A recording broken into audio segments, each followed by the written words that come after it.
জানেন কি কলকাতার ঠিক পাশেই রয়েছে বিশ্বের অন্যতম বৃহত্তম এবং প্রাচীন একটি উদ্ভিদ উদ্যান। চলুন আজ ঘুরে আসি শিবপুরের বোটানিক্যাল গার্ডেনে। এখানকার প্রধান আকর্ষণ হলো এই 250 বছরেরও বেশি পুরনো বিশাল বট গাছ বা দ্য গ্রেট ব্যানিয়ান ট্রি। দূর থেকে দেখলে মনে হবে এটি একটি আস্ত জঙ্গল, কিন্তু আসলে এটি একটি গাছ যার পরিধি প্রায় আধা কিলোমিটার।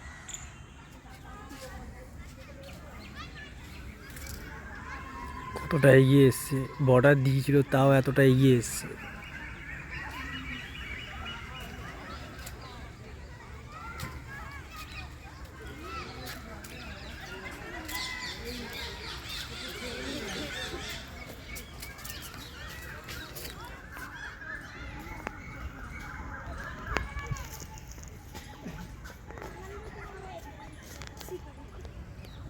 দেখলে দারুণ গ্রেট ব্যানিয়ান ট্রি, এটা ভারতে একটা গর্বের বিষয়, দারুণ ব্যাপার। এখানে পুরো ডিটেলসেও রাখা আছে, যারা চাও এখানে ডিটেলসে পড়তে পারো। পুরো ডিটেলস এখানে দেওয়া আছে, বাংলা, ইংলিশ, হিন্দি 3টে ভাষাতেই।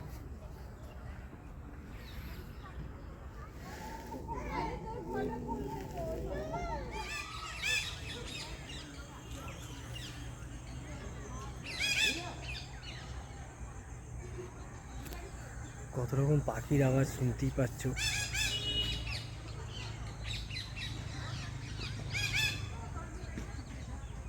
1787 সালে তৈরি এই উদ্যানে আছে হাজার হাজার বিরল প্রজাতির গাছ। আপনি যদি প্রকৃতিপ্রেমী হন এবং শহরের কোলাহল থেকে দূরে শান্তিতে কিছুটা সময় কাটাতে চান, তবে গঙ্গার ধারে এই বাগান আপনার জন্য সেরা জায়গা।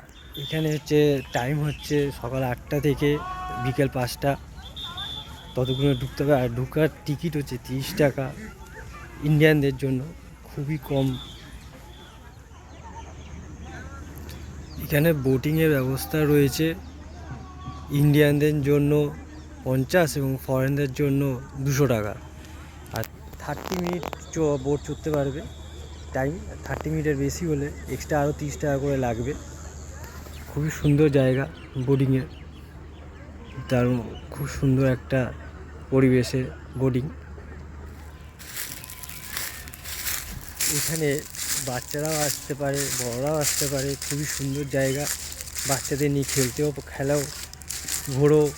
তবে 2 ঘন্টার মধ্যে এখানে পুরো জায়গাটা ঘোরা যায় না, এর জন্য আরও টাইম নিয়ে আসতে হয়। কিন্তু অত সকালেও আসতে হয়, 3-4 ঘন্টার জন্য এনাফ এখান থেকে ঘোরার জন্য।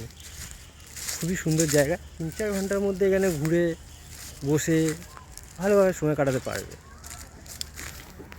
এখানে দেখতেই পাচ্ছ জায়গায় জায়গায় জল রয়েছে। বলেই দিই, এখানে জল অ্যালাউ নেই, মানে প্লাস্টিকের বোতল অ্যালাউ নেই। যেগুলো ঘরের দামি বোতল, মানে যেগুলো ভালো কোয়ালিটি, যেগুলো ইউজ অ্যান্ড থ্রো নয়, সেরকম বোতল অ্যালাউ আছে। আর প্লাস্টিকের বোতল বা প্লাস্টিকের যাবতীয় কিছু অ্যালাউ নেই।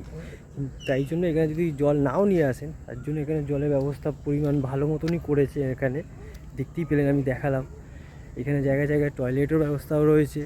এখানে জায়গায় জায়গায় ময়লা ফেলারও জায়গা রয়েছে। সুতরাং আপনারা যাই করুন, এখানে নোংরা করবেন না। আর এখানে খাবারও জায়গাও রয়েছে ভালো মতন। এত সুন্দর জায়গা ছেড়ে কি আর যেতে ইচ্ছা করে, কিন্তু কী করবো, সন্ধ্যা হয়ে এসছে, টাইমও হয়ে গেছে। এবার এটা বন্ধ হবে, আশাসী জগতের সঙ্গে পশু গার্ডেন, বোটানিক্যাল গার্ডেনটা বন্ধ হবে, তো আমাদের যেতেই হবে। তো নেক্সট কোনো ভিডিওতে আবার দেখা হবে তোমাদের সাথে। আমি তোমাদের বন্ধু সুজয়। বাই।